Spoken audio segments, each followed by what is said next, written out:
So there we go. Hello, everyone. Welcome to my first live stream. I hope this will go okay. I don't know why I'm feeling a little nervous. It's been a while since I've done anything live, and I guess I'm surprised that people are actually watching. So, hello and welcome, everyone, again. So cool. And yeah, I'll be answering questions throughout this whole process. So I guess I should start off proper by saying, hi, I'm Kazul, and welcome to my not lair. This is my office, and it is currently going renovations, so my background is quite boring. But this is my good computer to stream on, so that's what we're doing it on. And this is the computer I do all my work on too. So, yes, we are going to be, or I am going to be doing a pattern in Illustrator tonight live while I'm answering questions. And the pattern that I'm going to be creating is actually related to my dragon taxidermy project that I've started. So if you remember, or if you watch this video, just a quick recap, like part of the way that I got the pattern on the head was making a little clay sculpt and taking a tape pattern off that miniature.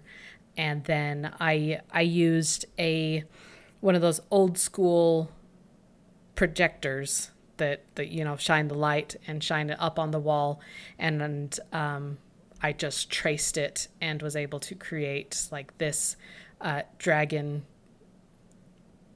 face. And now I'm using it for a faux taxidermy, but other people mentioned they could use it for like a puppet. So this is what I'm creating the pattern for. So, and like here, this is a scan of the tape pattern that I took from that little sculpt. Yeah, I'm not going to be playing Fortnite on my channel. So this is the pattern, and I've got Illustrator open right here. So we're going to start from this scan, and I'll be tracing it in Illustrator and showing you how I do it, because Illustrator took me a long time to learn, and so I think I have some tips and tricks to help get you started.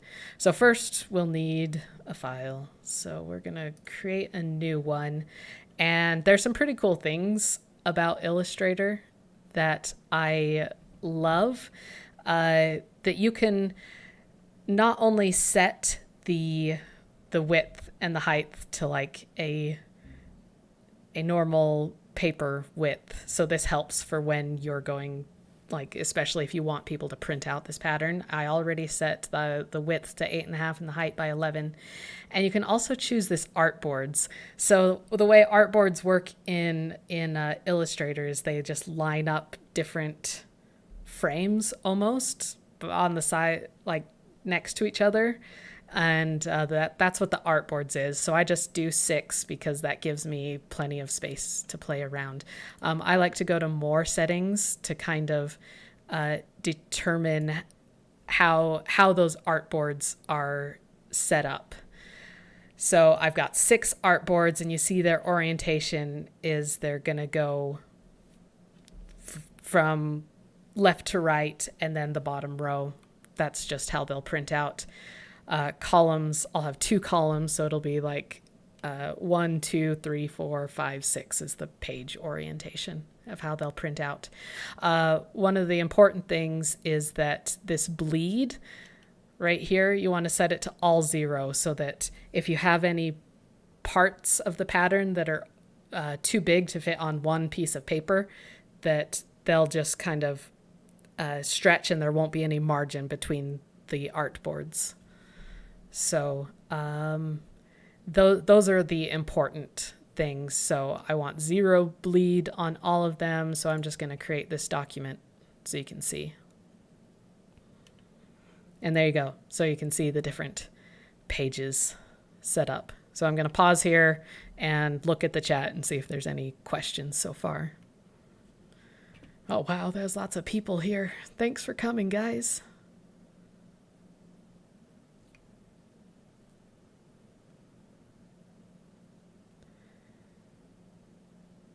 You're working in Animate tonight? I love Animate, actually. Flash, I was using like the old school Macromedia Flash from 2004 is when I started using Flash. And so I actually use that as my main drawing program, as weird as that is.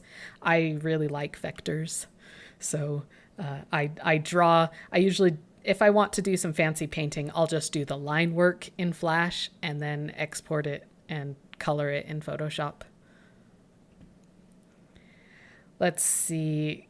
Kiryu, they asked, is this a puppet or strictly a mount, or will it function as a puppet? So let me go back, bring back the picture. So this little face part can function as a puppet. Like, it's big enough for your hand to put in and, talk around. The way I'm using it is that I mounted it on this, and I have a video about how I built this. So this is actually filled with expanding foam, and the flexible armature is embedded inside. So it's that my version of it is stuck on the thing, but the pattern itself could be used for a hand puppet.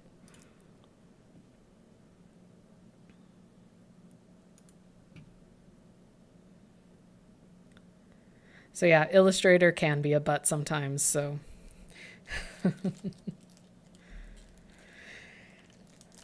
Okay, we'll continue. So I'm going to import my,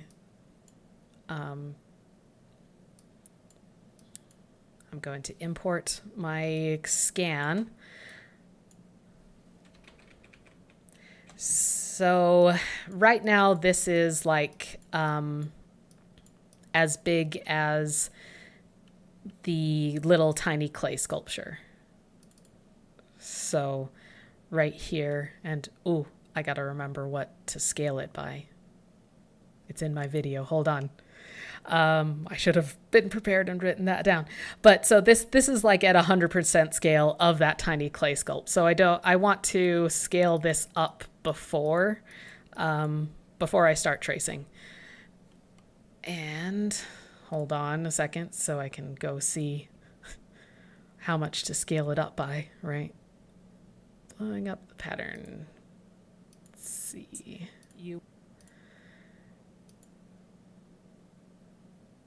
I got to blow it up by 292%, basically.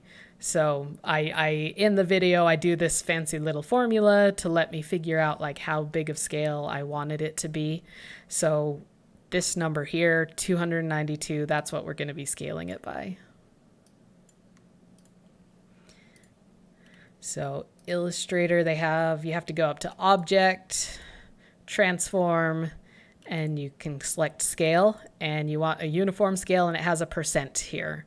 So you just have to simply type in 292, okay, and bam. That is how big the pattern is to get like the same size that I had in my image. So about that big. Let's see, and so you can see like almost all these pieces will fit on one. Okay, the two biggest pieces, like this side of the jaw and the top of the head, will have to span over 2 pages and be taped back together, but everything else should fit good. So I'm going to pause and check out the chat. Okay, let's see. Eon Neleth, Lightbringer is easier to say. Lightbringer says that they love doing patterning in Animate and wondering if you'll be able to add scales to the puppets. Oh, the puppet, I'll add scales to it and finish it off all nice. But this is just like a base pattern that people can customize to whatever they want. But I will say I did used to trace and do my patterns in Animate as well, just because I knew the program better. But there's some tools in Adobe Illustrator that are super handy for the scaling and getting the markings that I'm going to show you like really precise. And so I'm going to show you those so you can make like really nice patterns. So now we're just going to, start tracing it and stuff. So I'm going to start a new layer and make sure to lock this layer so I don't mess it up or move it around. Just going to name my layers.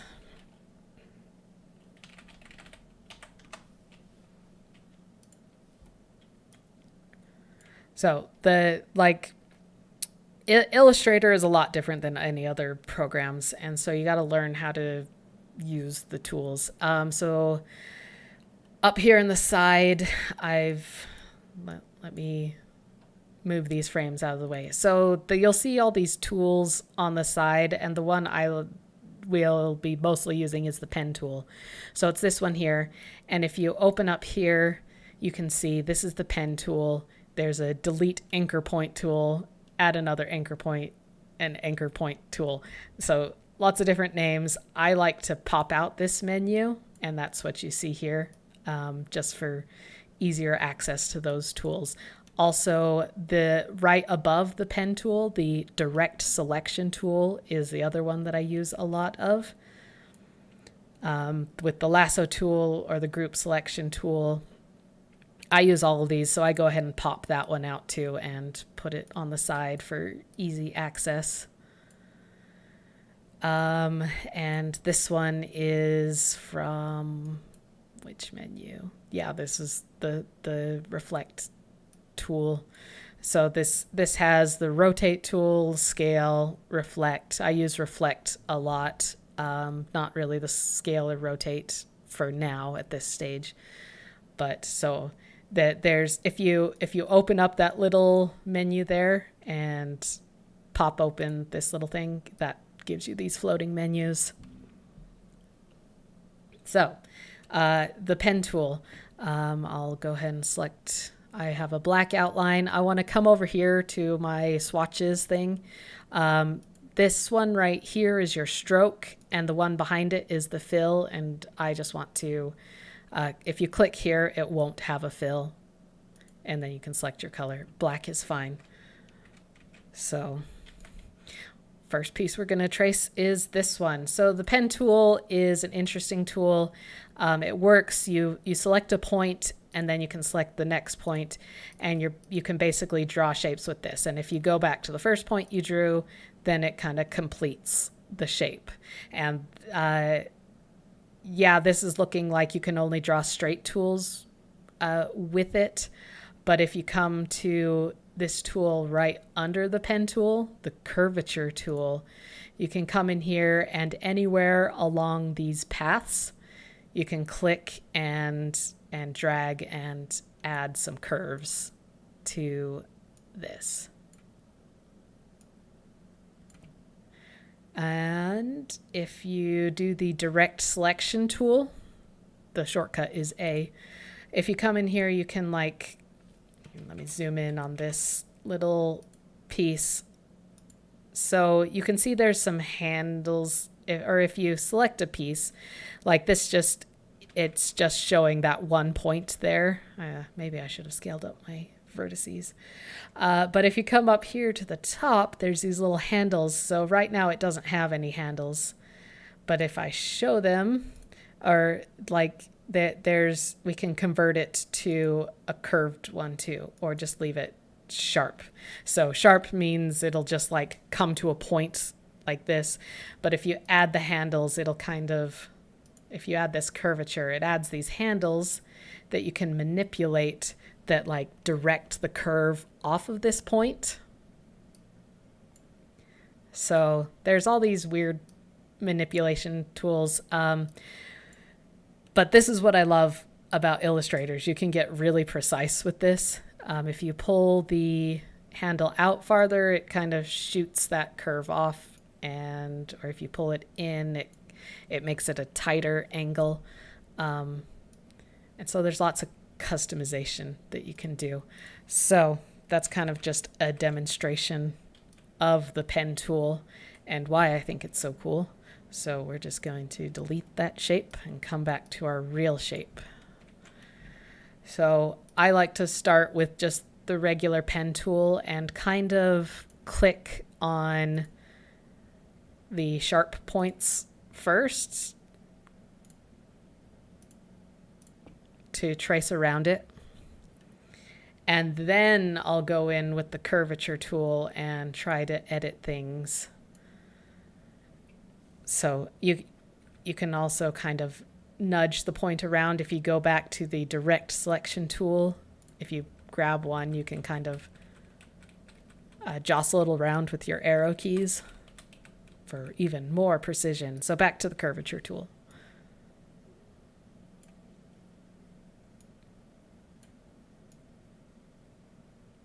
On bigger, complicated curves like this, I like to work from just one side to the other, putting those curves in.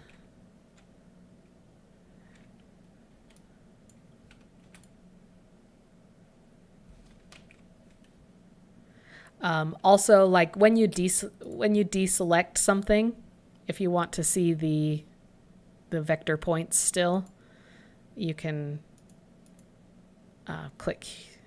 How do I do it? Where are my points? There we go. If you go to if you have your direct selection tool up, then you can see the points.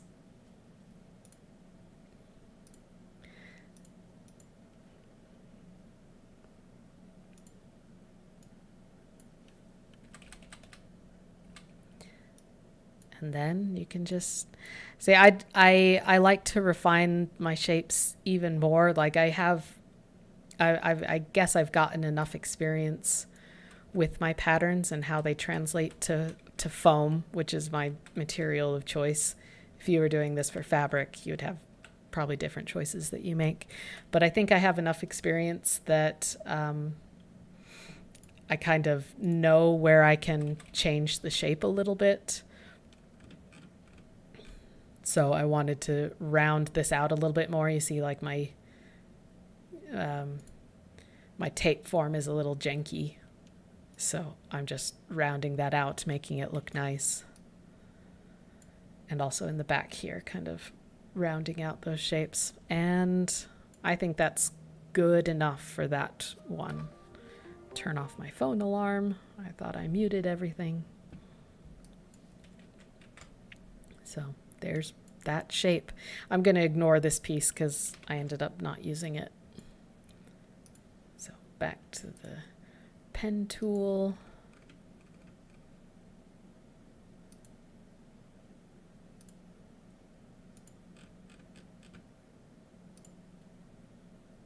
And then the curvature tool.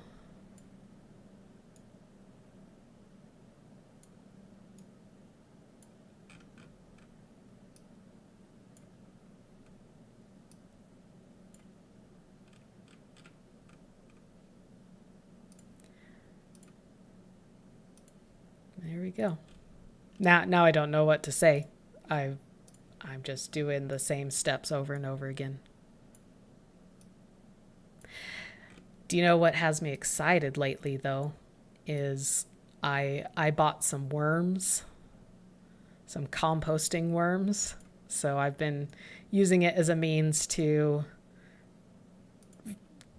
redirect some trash from the landfills and turn it into something useful and productive. So I was excited. I have had them for a couple weeks now, and I've been curious how they've been doing. And so I went to feed them today and really dug dug deep to look for them, and I'm happy to report that I have a bunch of very fat, happy worms. They are very well fed. I actually need to buy more because they can't keep up with the amount of food that I'm giving them.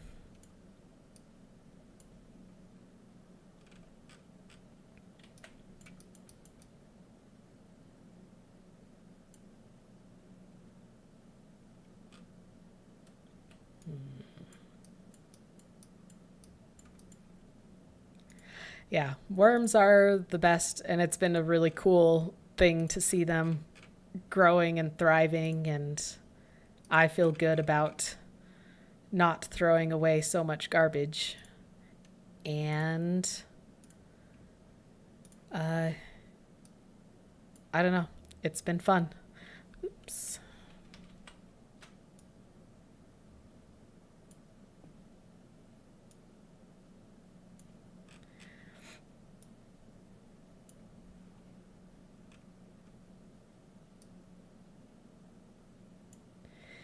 And go ahead and shoot me any questions if you have any as I go,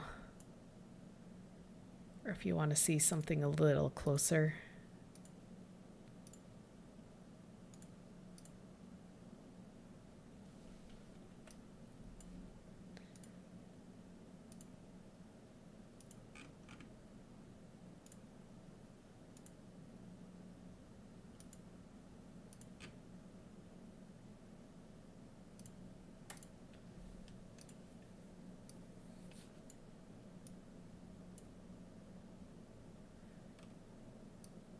So there are some things that I will be going to adjust. Both these pieces I don't need. They were going to be like pieces that covered up the back of the head, but I decided that those needed to be opened, and those work better as open for a puppet. But there are some pieces I do need to change, like the inside of the mouth. So this is the mouthpiece, and this is the mouthpiece. I'm almost done with the outlines.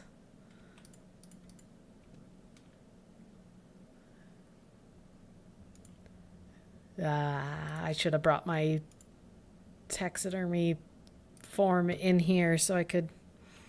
It's better if you have like the version that you've built right next to you if you're having to make changes, so you can remember what changes you got to make. I want to round this out just a bit.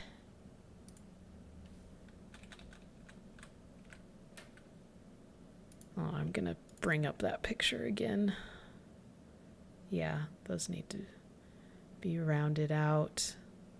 The back is good. Okay, that can be a sharp point. I don't think I made it a sharp point. I changed my mind on this one. We're going to make this one a little bit sharper.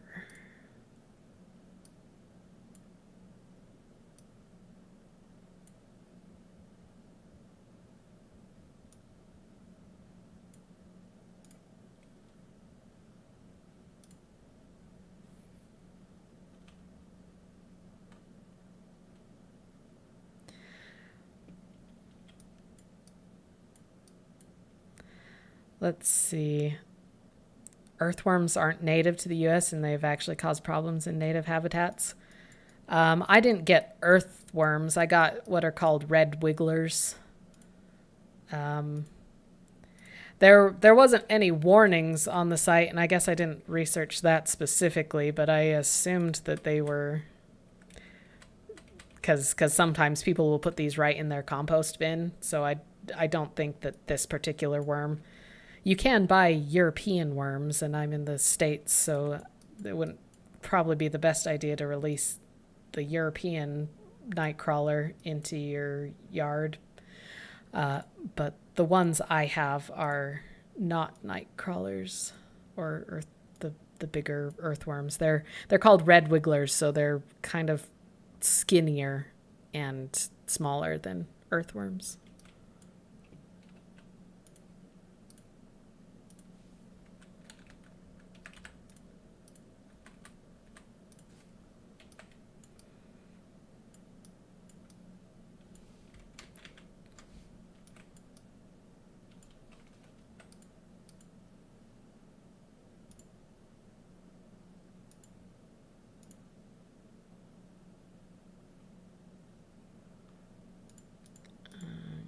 Okay, I am going to round this one off a little bit. I don't like it pokey. But that needs to be a sharp edge. This is fine. I will curve this one out.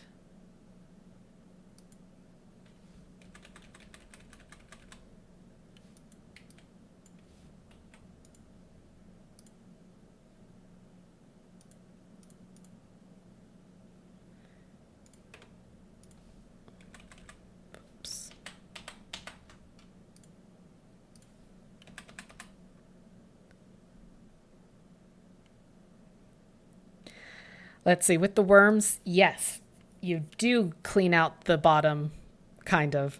So the worm poop is, the nice way of calling it is worm castings.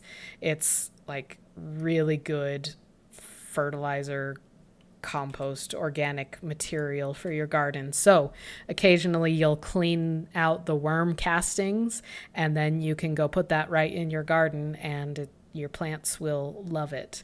So that's the point. So you feed them your table scraps, they give you the worm castings, and you can go put that in your garden.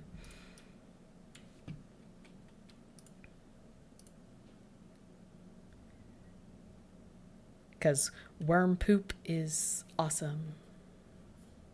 I never thought that in my life that I would be so happy to gather worm poop.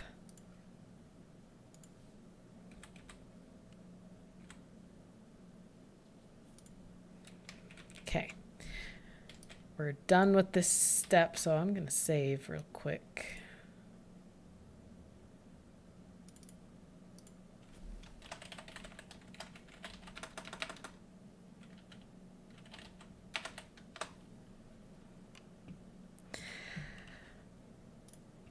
Okay, answering this question. When developing a pattern, how many test builds and changes do you usually make to the pattern before you're happy with it? Anywhere from, like, if I'm really lucky, I only have to do 2 test builds before. So I'll do like the first build, make some changes on, and do the second build, make like a few tweaks, and then the third time is good. But I've done up to like 5 variations with tweaks. That was some of my early ones. Usually I can do it in 2 or 3 now.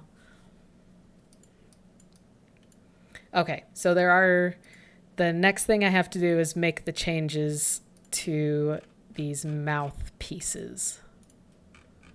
So I'm going to take the other 4 pieces and I'm going to move them to, I'll move the mouth pieces to their own layer and hide the other ones. Call this mouth. So what I need to change with these in particular is, I'm actually going to hide the scan now too. But before I do that, hold on, I'm going to select all these and make a copy and put them on another layer just to save. In case I mess anything else, I'll have I won't have to redo any steps. So I like to just dump them on a layer to be like complete outlines. So those are saved there in case I mess up and I have to go back and find it. So back to these mouthpieces. So the way I use them in my pattern is they're just they're a flat piece that you glue in after, and it holds the sides of the head in place. So they're kind of like the mouth plates. So I am going to be flipping them and merging them with the other half, so they're just one piece that you cut out all at once, so you don't cut out two pieces and have to glue them together. So that's just an extra step you don't want.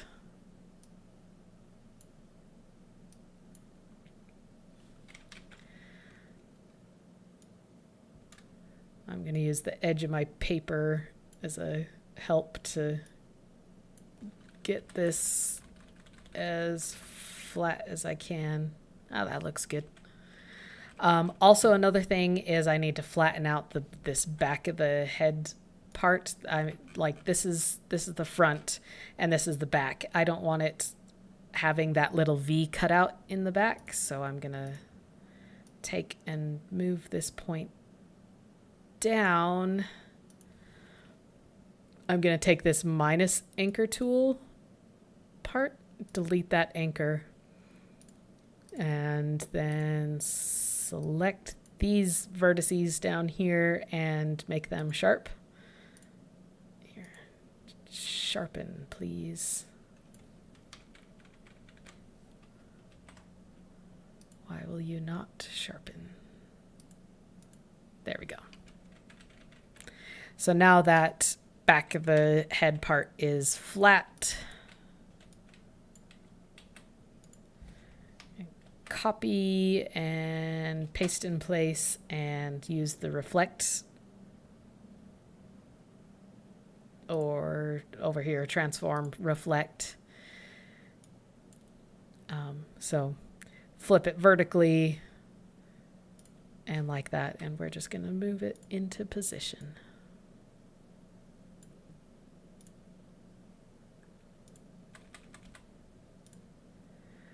So we're going to move that off this, so you can kind of see it's okay that they're not lined up perfect. This is close enough for me.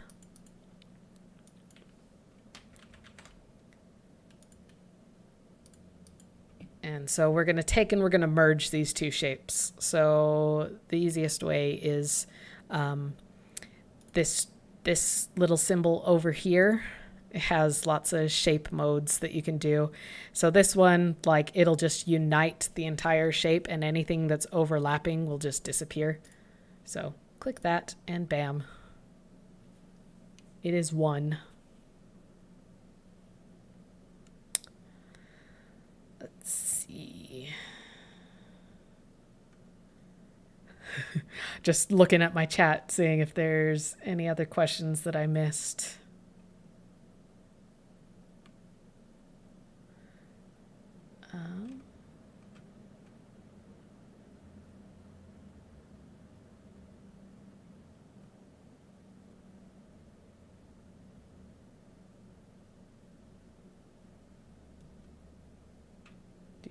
Got it. Okay. So that's now the completed top mouth plate. So we'll go and do the bottom now. And just like the exact same as the top.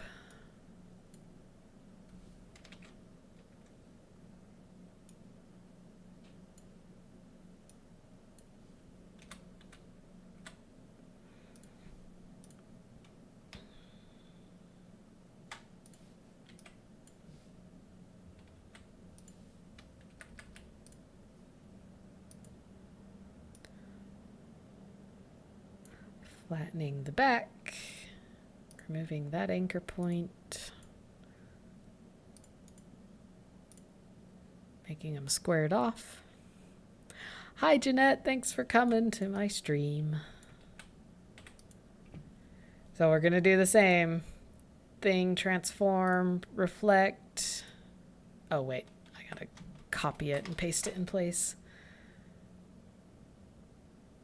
Transform, reflect.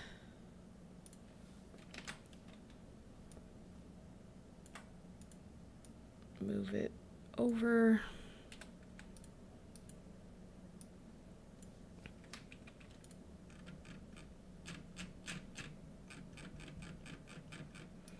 Now I'm going to use the unite command, and on the top of this one there is a bit of a mess here.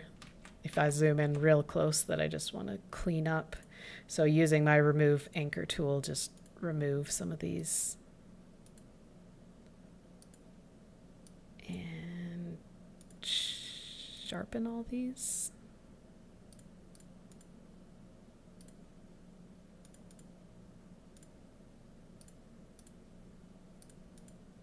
There we go.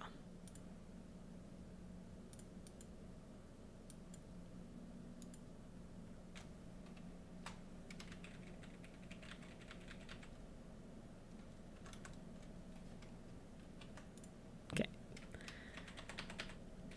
And there we go. Ooh, this one had a problem uniting on the bottom.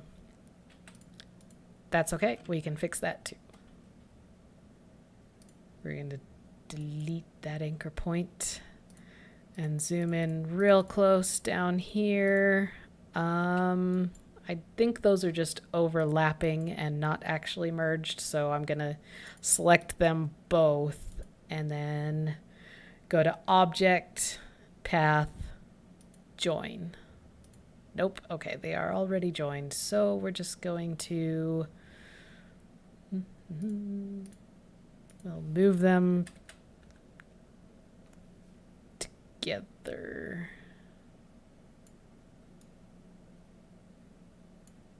They're both on the same line, so we can just remove one.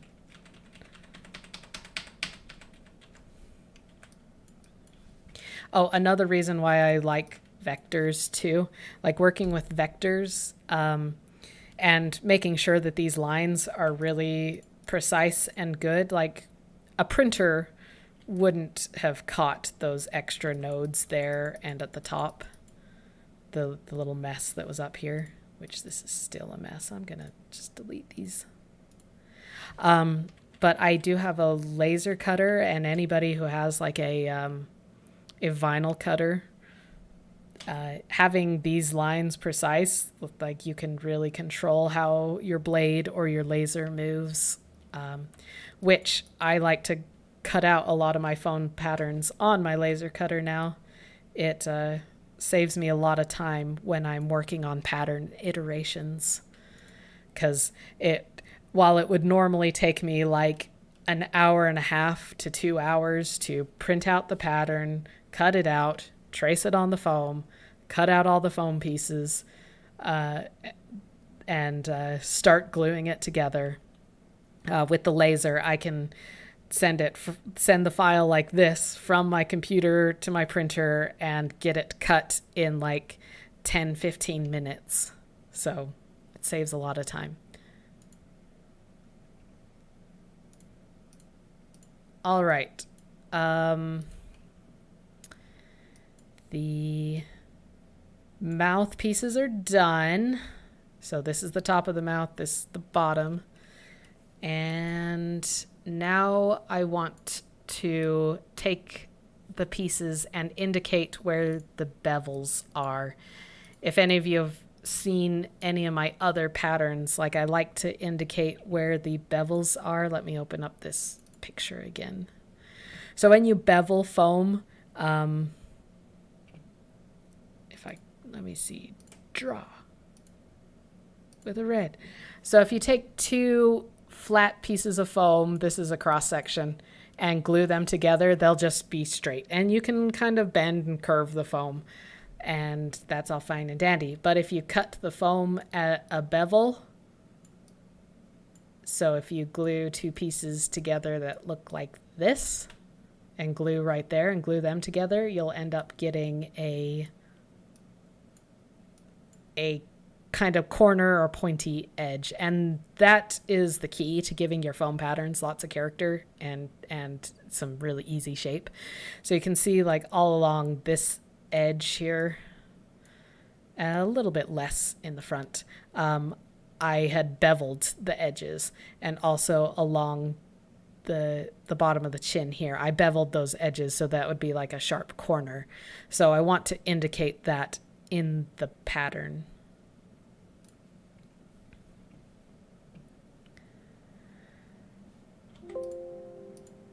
So this is where the tools really come in handy. So we're going to start with this piece. This is this is this side face part. So I know that along this edge, this is all beveled. And yeah, so we're going to start with that. So right now, this whole path is one united path. Wait, I should pause and see.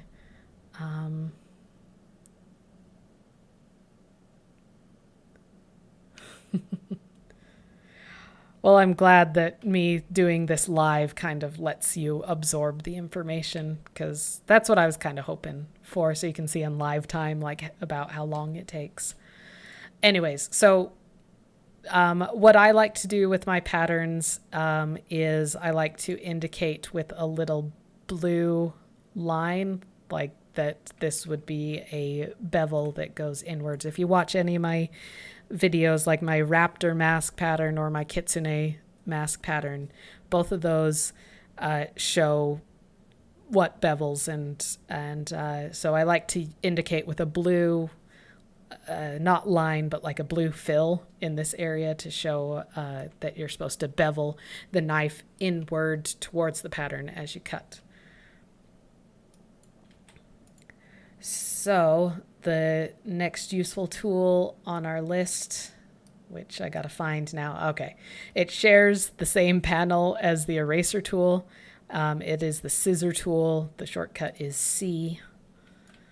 So this allows you to cut apart the path at the vectors. So I'm going to cut right here at the point and also back here. So now these are not two united paths, they are two separate paths. So that's really useful. The next part, I make my patterns specifically for 6mm foam. I just, it's the one I use the most, and so we're going to make like a 1mm fill in this area. So how you do that is this neat tool. You go to Object, Path, Offset Path. This is the coolest tool. So, it's already brought it up, but you see what it did is it like took my path and made an extra path around it, offset at what you can indicate here. Now, if I always forget it, I have to Google search what is 6mm to inches. It is 0.236. So I do that, and well, bam. So this can now be a visual indicator, like along this edge, like all this area right here will be beveled, and that's accurate to like how much will be beveled in your foam, assuming you're using 6mm foam to build the pattern. So, and then, so what I like to do with this is I'll take these points. We're going to change the stroke to a different color, or there, we'll just change the fill to that. I like a little bit of a lighter blue. Change the stroke to, oh no, green. So we're just gonna go adjusting this around.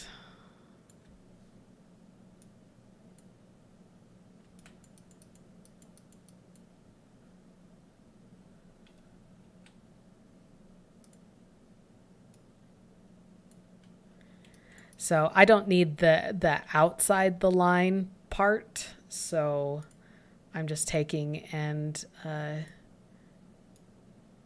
dragging these lines in to match up with this curve here, because I only want the inside line.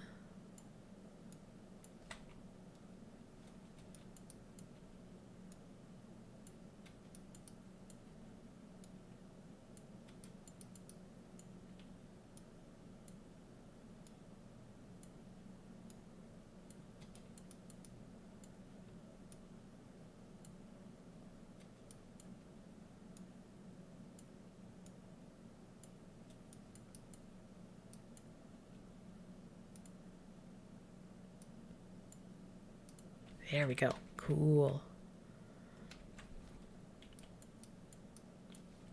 And actually, we're going to remove the stroke. So that's looking more like some of my normal patterns, which I should probably put this on a different layer, actually. We're going to make a new layer, and we're going to put it underneath, and we're going to call it Bevels. Paste it in place. Ta-da! And there's that part.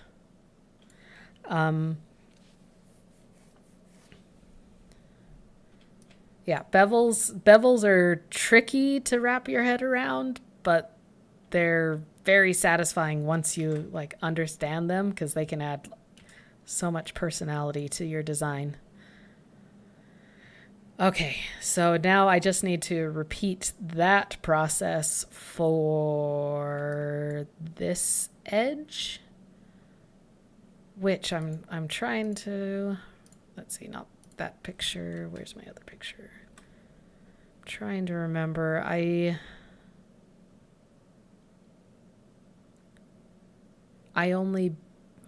sometimes do like a gradiated bevel, and that's why I like to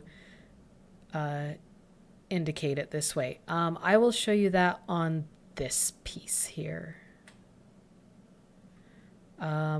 So I'm trying to figure out how the best way to explain it. I should have brought that dumb taxidermy head into the office. So you can see around the eye part up here, this is like the sharpest point, and that is actually like the 45 degrees that you would, or the 90-degree angle that you would get if you beveled the foam at 45 degrees on both sides.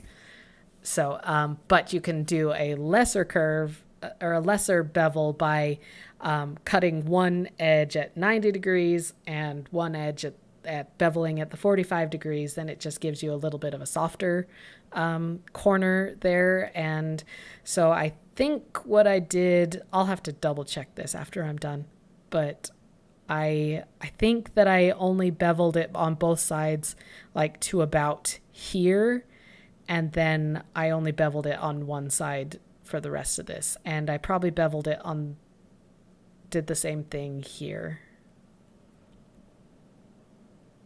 Like I know I beveled this front part of the face here, but it was just straight on the back of the head. So let's get cutting this piece apart, because this is the top of the head piece.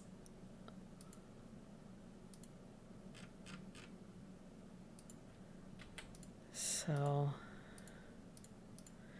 we're going to do the bevel on this piece first. So again, object, path, offset path, make sure that it's right, and click OK. Paste it on this one.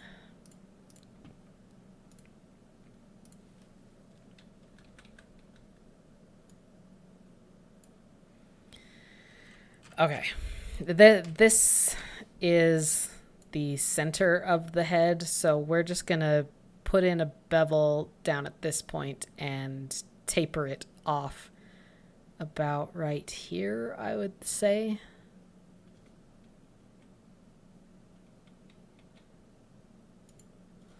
So let's see if we take this and put it like right there.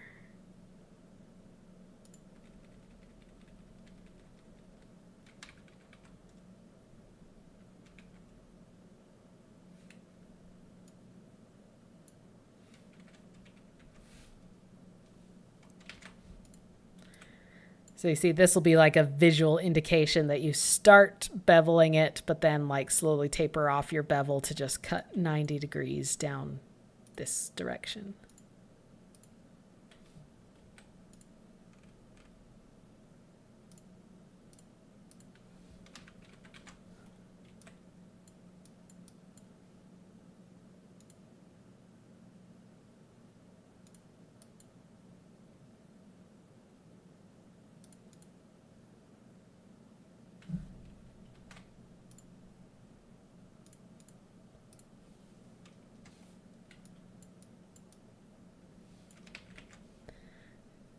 just gonna fix this shape.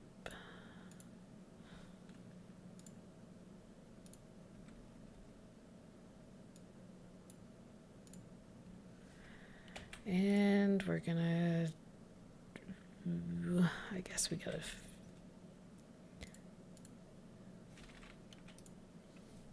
select the color from that side. Eyedrop the color from that side.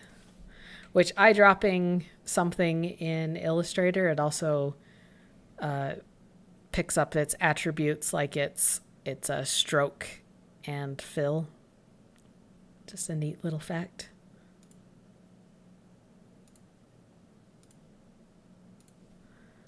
Gonna clean up that line.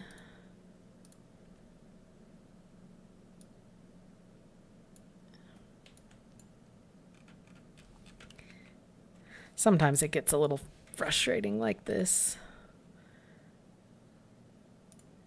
All these lines misbehaving.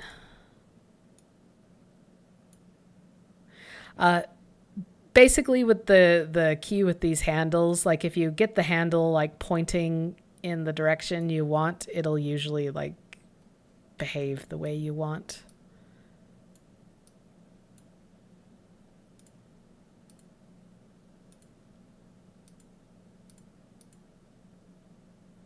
Okay, yeah, so here, this handle was sticking out in a wonky way, but I'm just going to pull it back here and get it pointing down the correct path.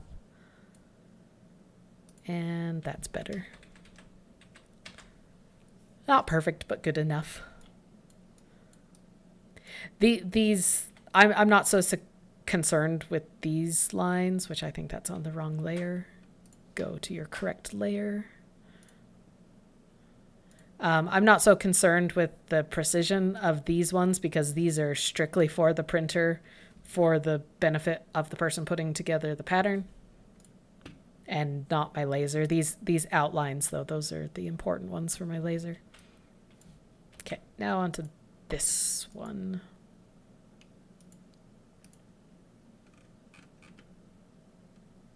Which, yeah, I'm pretty sure I stopped my taper somewhere around here on the eye.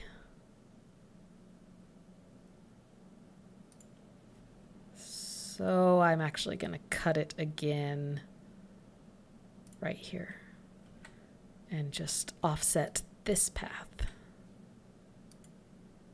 Object path, offset path. Okay.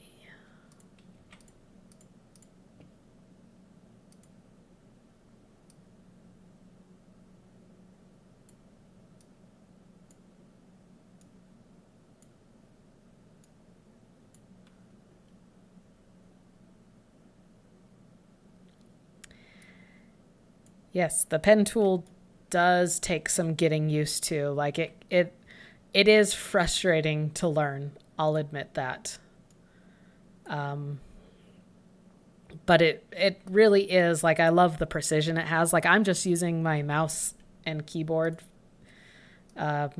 because I can get the precision I need with it. I don't necessarily need like the artistic freedom of a tablet. For this step. Tablets are great for other things.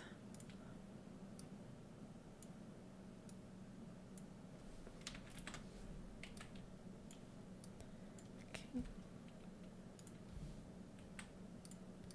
Yeah, put this on the correct layer. Ta-da! Okay, we're almost done. The last two edges that need beveling are these. Let's see. This is the bottom of the jaw, and this one as well.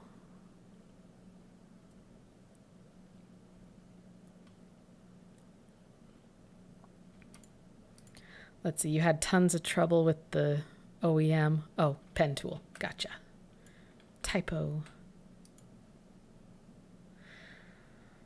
Like, for me, the biggest hurdle in using the pen tool was like learning which one of these tools to use.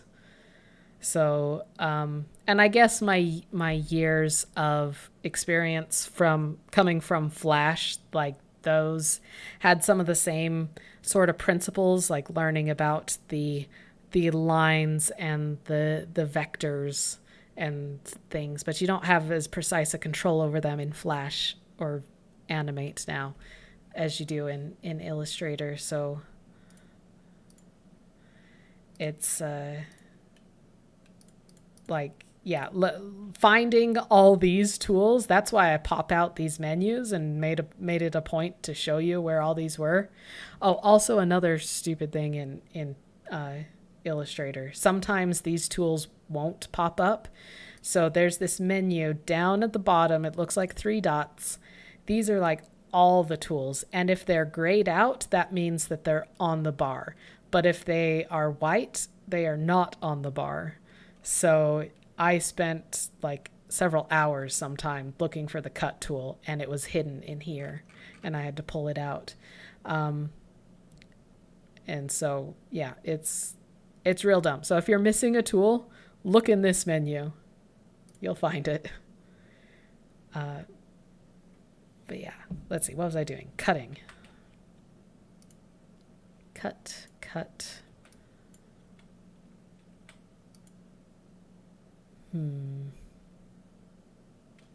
I think I'm going to change the shape of this jaw just a tad.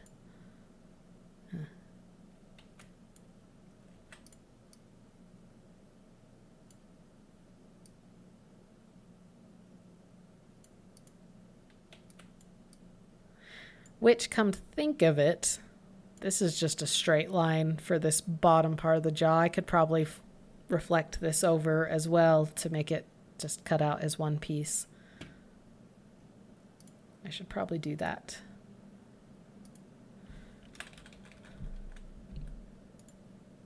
Make it user-friendly. Okay, we're just gonna do that to the shape.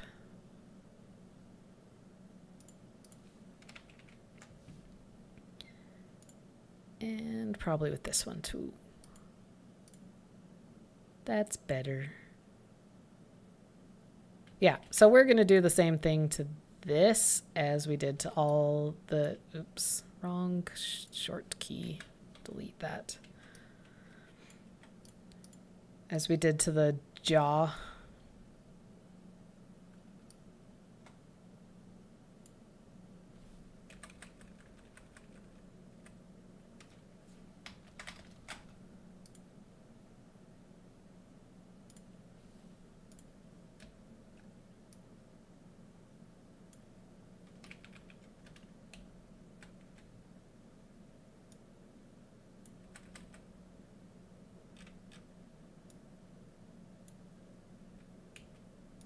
Okay, I did not line this up very good.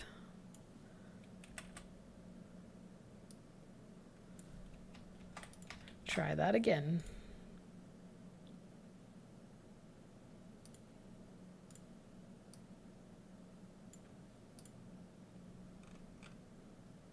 That's better. Go overlap them and merge them. And I'm going to flatten off this too.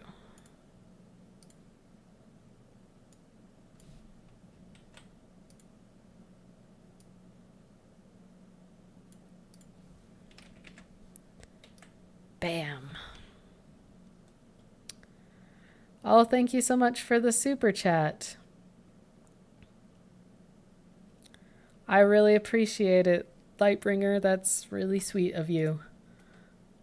So yeah, this pattern, when I'm done, like, I won't show you guys the process of me like typing out the instructions for how to put it together, but it will be just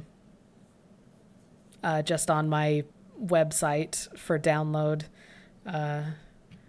Since I'm showing you the whole process, like, it'll just be for free. You can download it to your heart's content. Okay, cut. That's what I gotta do.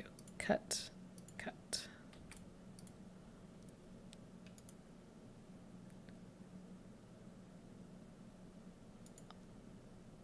Offset. offset this, and at the same time I'm just going to offset this one to object path, offset path. There we go. Okay, so we got those two to work on, and this is kind of the last steps.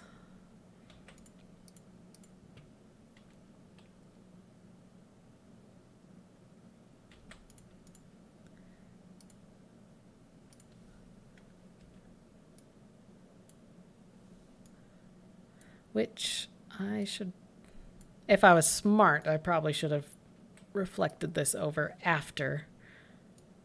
Whoa.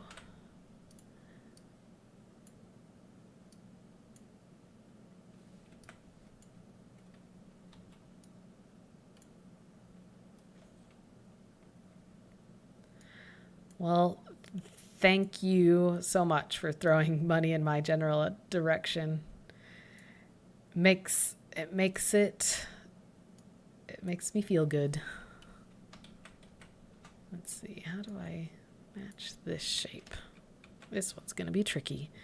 I'm just going to add a vector.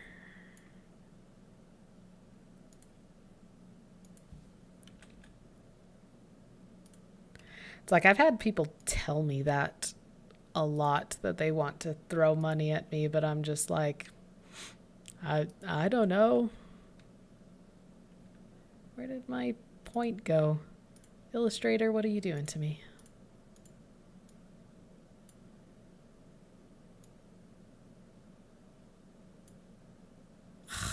Okay, this is a problem area.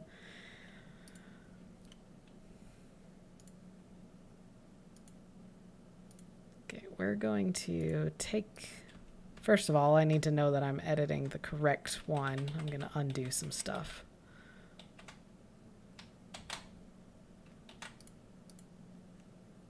Select this whole path, put it on no, Illustrator.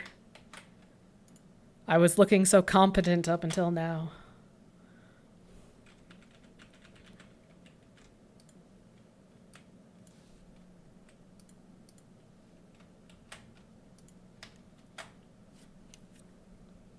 Okay, put it on the correct layer, lock the layer underneath, or the master layer, the real outline layer, so I don't mess things up.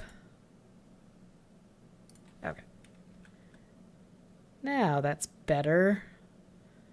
Thank you for cooperating.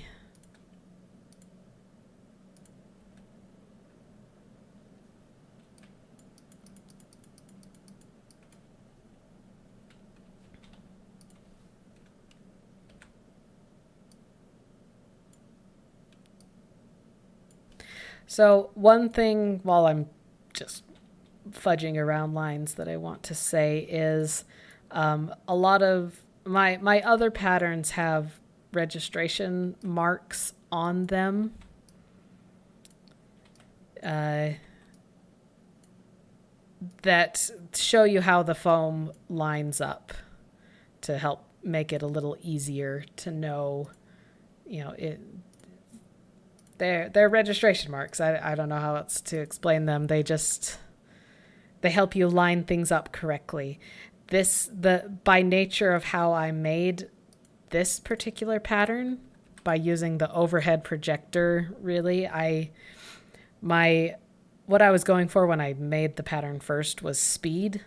And so when I made the tape pattern, the original tape pattern for it, I just neglected to add registration marks because I didn't think that I would be publicizing this pattern. But people were interested, and I saw it as an opportunity to show my process. But I just don't have that information, and I don't feel I can add it at this point of the stage because I don't know exactly where they add up. There's a few clues, and this is a simple enough pattern that I think it's okay to put together without registration marks. Registration marks I would usually mark as like little green. I use green as for my color code, like this. Whoops. But the stroke is green. So little green marks where it's like this little green registration mark would line up with another one about here.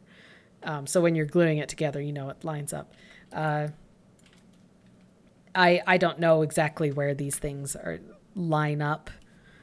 I needed that information from when I made the tape pattern, but you see I didn't put those lines in here, and so that information is lost, but it's okay.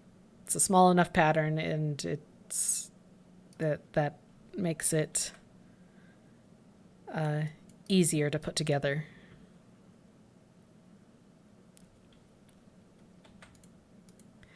Yeah, if you make it, they will come. Yes, that is exactly true. So I should have known better. But that's why that's another reason why I just want to like give this pattern away, because it's simple enough, and I don't have all that information, so it's not like my best work, if that makes sense. So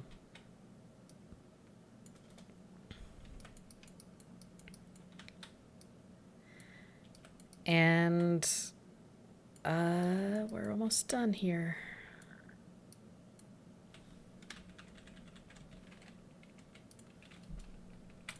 Bam.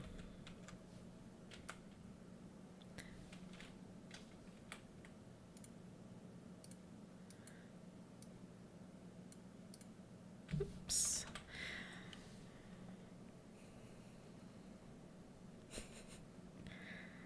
Oh, thank you for saying that I make phenomenal patterns. I like the process of trying to make something that's simple and straightforward. So it's fun to develop patterns, to develop products like that. So the last step, like I have all these pieces on different layers. So I'm just going to select everything and copy it, hide all these layers to, again, preserve that information in case I mess up something, and paste everything on a new layer. And then I'll go through with all the shapes, because I cut them apart before. We're going to group them together with Control G, or if you go up to Object, Group. So select everything for each individual pattern piece and group it together. These are all one piece anyway. That just makes it easy as you're trying to arrange things on the page, so that you don't accidentally leave parts behind.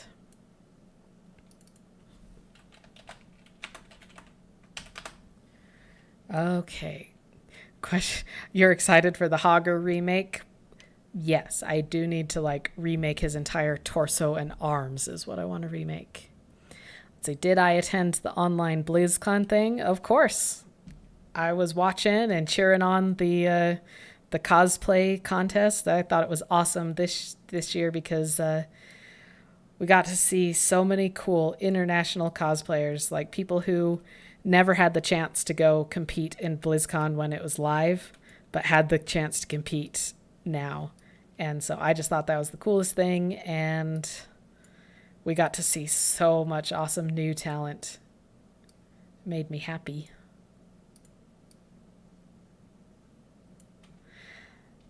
So now this part is just like arranging things on the page, and for these parts that have to span over multiple pages, I like to try to arrange it so that the you know what, this headpiece, maybe I should move this part back a bit. No, the back of his head was fine and flush. Yeah, it's fine because there's that curve. It ends up flattening out a bit. Never mind. back to my point. I like to span it over a place that would lose the least amount of information. So, like, inevitably, a printer will not print, like, let me get a shape to show. Whoop.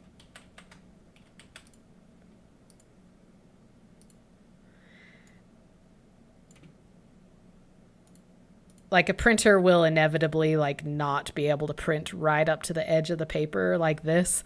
So there'll be a little bit of information lost, but if you butt the paper up against itself, you can kind of infer where this line is going to be. So that's why I said, like, I want to put it in a place where the least information is lost. So if I put it like this part here, like a bunch, that's like a little bit trickier of an area. So information would be lost. So I'm just going to move it to probably here. That to me seems like a good place.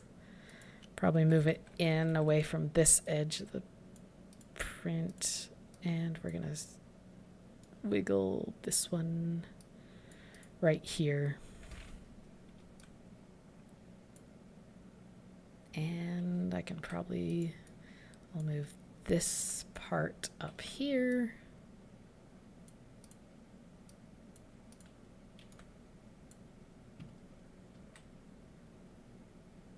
I'm wondering. This one can go here probably. Ooh, that one's tight fit. So yeah, just juggle the pieces around until they fit on the least amount of pages is what I like to do.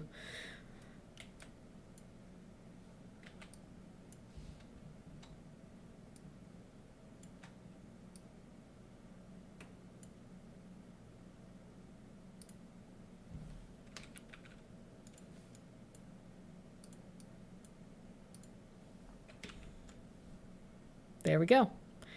That looks good to me. And then with that done, you can then go through with like the text tool and be like, this is the bottom mouth plate.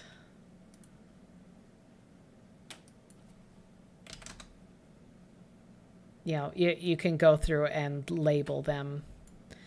The other information I like to put on here is like cut 1.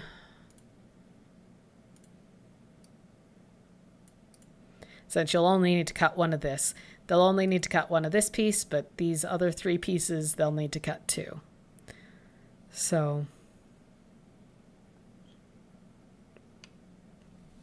all right. So I think, let's see, how long have I been going? A little over an hour. So that's basically my process for making a pattern in Illustrator. I hope you learned a lot and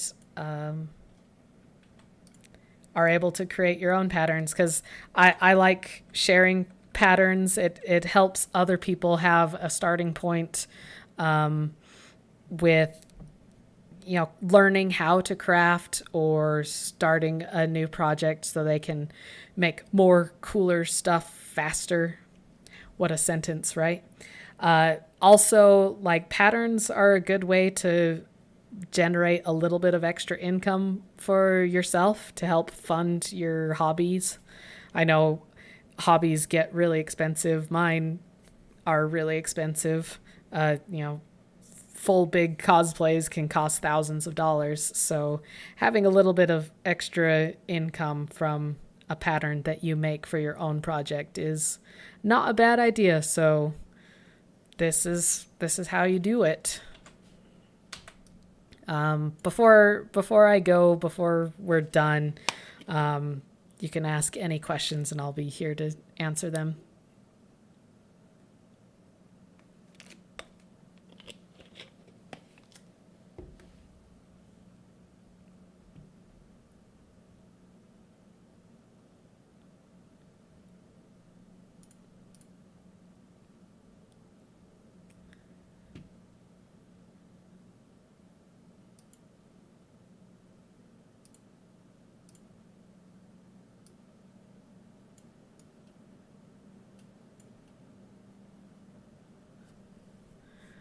So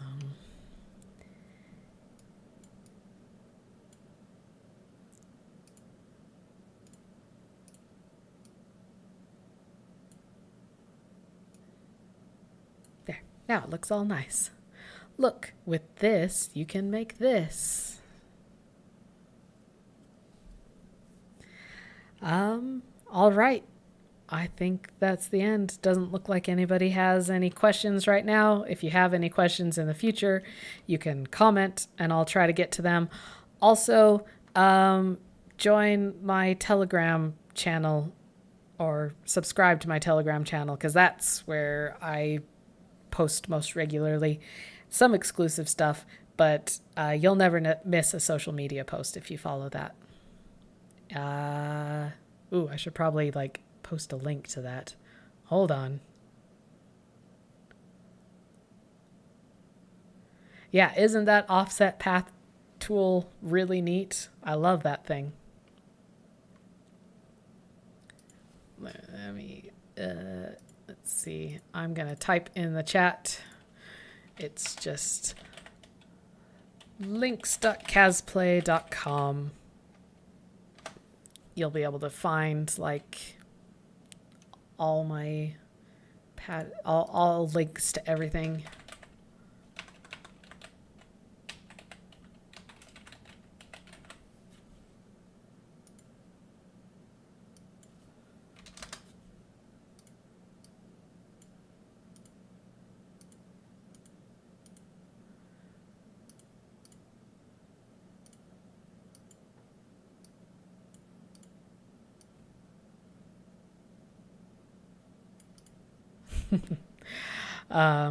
Anyway, that's the end. So I'll just sign off here. Thanks everyone for coming to watch. I'm Kazul, reminding you to embrace your inner beast. Bye.